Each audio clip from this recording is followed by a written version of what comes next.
Hello and welcome back. In this module, you'll learn the importance of implementing your action plans as well as taking action in order to manifest your goals. Planning is not everything unless you take action. Think clearly and count the number of times when you think about goals and compare with the number of times when you take action. The number of thoughts and mere plans would obviously be more than you're taking action. Think of problem solving and execute your thoughts or plans by taking action. Problems are a part of life, and you would confront them on your journey to success very often. Prepare in advance about how you approach and overcome them. Start small, and consistency is the key. Let's imagine whatever you want to be. An example, a skillful chef with artistic food presentation. You always need to start cooking and prepare food on a daily basis, twice to thrice a day. You would watch others doing it, learn from their tricks, practice simple recipes first, with simple ingredients, and then carve your way up to work harder on complex processes. The simple early steps in taking action. Let's assume that you've determined the steps of taking action for a plan or a goal. The first step is to jot down a goal and write down the plans for execution in simple 5 to 7 steps. Secondly, you need to be a critic of your own plan because there's no one so desperate to achieve your goals other than you. The execution of your plans. There are 3 important steps which will aid you in the execution of your plans. 1. Ensure your plans and goals turn into action.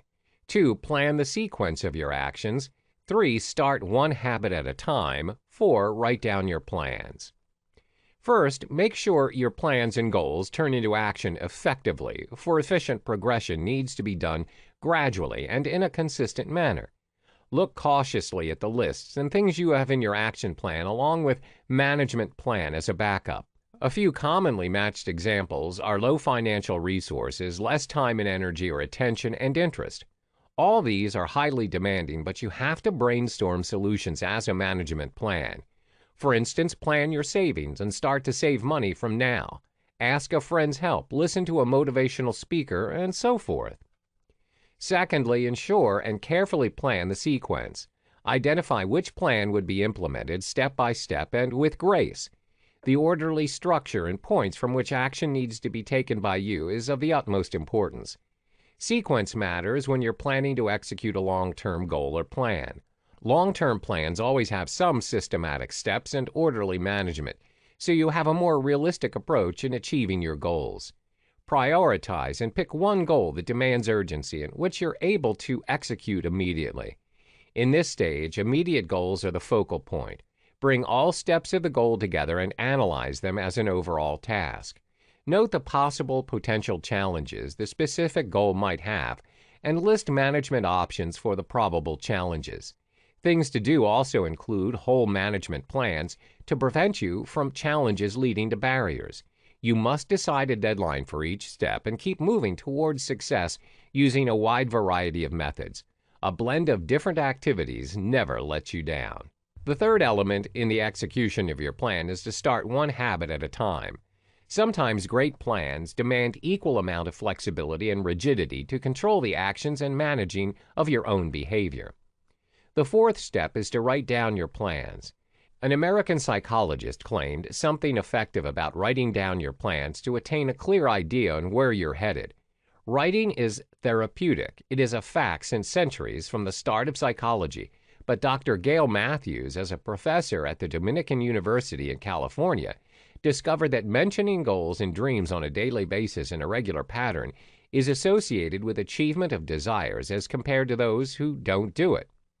This is a small action and can be done in a few minutes daily. The best time is again before sleep, but one can do this any time of day. You'll be more likely to be a winner often than a loser. Writing the goals is both the element of science and an art. It portrays how goal setting works. The principle is based on how the brain works. Neuropsychology stands here and presents 2 brain sides connected and wired electronically by corpus callosum. Left side as imaginative to let you think, and left hemisphere as literal makes you plan and act by pushing down the dream signals via spinal cord to all your body parts. Writing activates the left side. The logical brain turns it into consciousness by lighting it up under each cell of our body, saying, "I want this and I mean it," shifting to "I will achieve this." The whole experiment throws you in a pool of clarity. Absorb the most from this well of goodness. Human imagination is endless. No doubt it focuses on bad more than good. While we start taking action, for instance, would you face success or failure? What are the chances of your losing? But now our main focus is, and center of attention is, if something would not work, what would be the reasons and how would you improve the situation? How to increase the chances to win and be a better version of who you are? How to act effectively and efficiently? Achieving such goals require a tremendous action plan and strategy to have your hands on your goals that you want to achieve. Be realistic, stick to facts in your action. In contrast to the plans, visualize rational outcomes, visualize what you expect good for you to transform your life. Do not be too hard on yourself, no matter how hard it can be during the execution of your action plan. Completion of a task, whether you succeed or not, is also a new beginning.